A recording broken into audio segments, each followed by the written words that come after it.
Pernah nggak sih kalian kepikiran satu skenario gila yang bisa ngerubah seluruh sejarah dunia? Bayangin kalau selembar surat di awal abad ke-20 nggak pernah ditulis. Bayangin kalau peta Timur Tengah nggak pernah kenal negara yang namanya Israel. Apakah wilayah itu bakal jadi surga yang damai, atau justru kita cuma ganti musuh doang? Hari ini kita bakal main What If paling berani.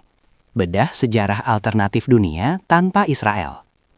Bakal up ya, karena ini bakal ngerubah cara pandang kalian soal konflik global. Kita flashback ke tahun 1917. Waktu itu dunia lagi chaos kena Perang Dunia Pertama. Di dunia nyata, Inggris ngeluarin deklarasi Balfour yang jadi karpet merah buat gerakan Zionisme. Tapi di dunia alternatif ini, Inggris bilang no. Gak ada janji tanah buat pendirian negara Yahudi. Gak ada pembagian wilayah secara paksa. Palestina tetap berkembang kayak negara Arab tetangganya setelah Kesultanan Utsmaniyah runtuh.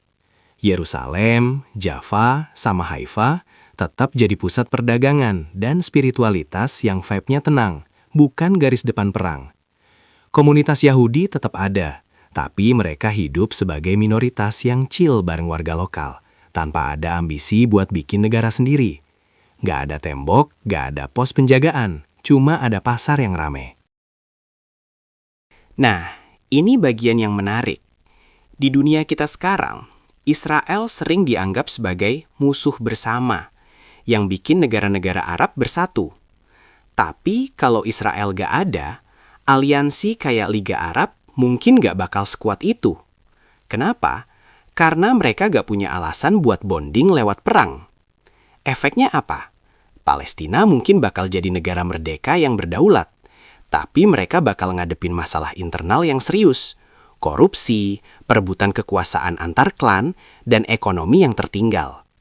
Tanpa adanya tekanan dari luar, negara-negara besar kayak Mesir, Suriah, atau Arab Saudi mungkin bakal mulai saling sikut buat mutusin siapa bos sebenarnya di kawasan Timur Tengah.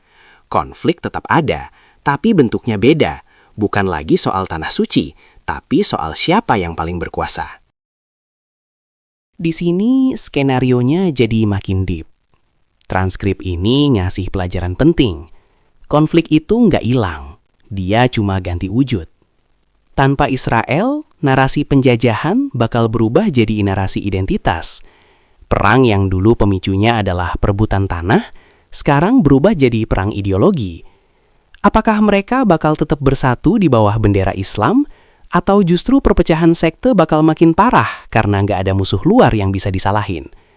Dunia tanpa Israel itu ibarat cermin yang jujur banget. Tanpa ada kambing hitam buat semua masalah yang terjadi, negara-negara di Timur Tengah harus berani ngeliat ke dalam diri mereka sendiri. Mereka bakal sadar kalau musuh terbesar itu kadang bukan datang dari luar, tapi dari ego dan perpecahan di dalam sendiri. Kesimpulannya, dunia tanpa Israel gak otomatis jadi dunia yang happily ever after. Dunia ini cuma bakal jadi dunia yang lebih jujur. Masalah-masalah yang selama ini ditutup-tutupi atas nama solidaritas lawan Israel bakal muncul semua ke permukaan.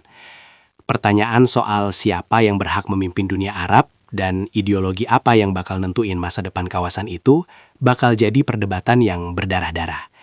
Kita belajar satu hal. Seringkali, musuh bersama itu bukan sumber masalah, tapi cuma penutup buat konflik yang jauh lebih dalam. Jadi, kalau kalian pikir menghilangnya satu negara bakal nyelesain semua perang, kalian mungkin perlu mikir 2 kali. Itu tadi bedah skenario alternatif dunia tanpa Israel. Mind-blowing banget kan? Pelajarannya adalah, kedamaian itu nggak datang cuma dengan ngilangin satu pihak, tapi dengan keberanian buat berdamai sama diri sendiri. Gimana menurut kalian? Apakah Timur Tengah bakal lebih oke tanpa Israel? Atau justru makin kacau karena perang saudara? Tulis teori kalian di kolom komentar ya. Jangan lupa buat like kalau kalian suka konten bedah sejarah alternatif kayak gini. Subscribe dan nyalain loncengnya biar nggak ketinggalan What If seru lainnya. Share video ini ke grup WhatsApp keluarga atau temen tongkrongan kalian. Gue pamit, stay smart, stay curious. Wallahu a'lam bisawab. Sampai ketemu di video selanjutnya ya. Bye-bye.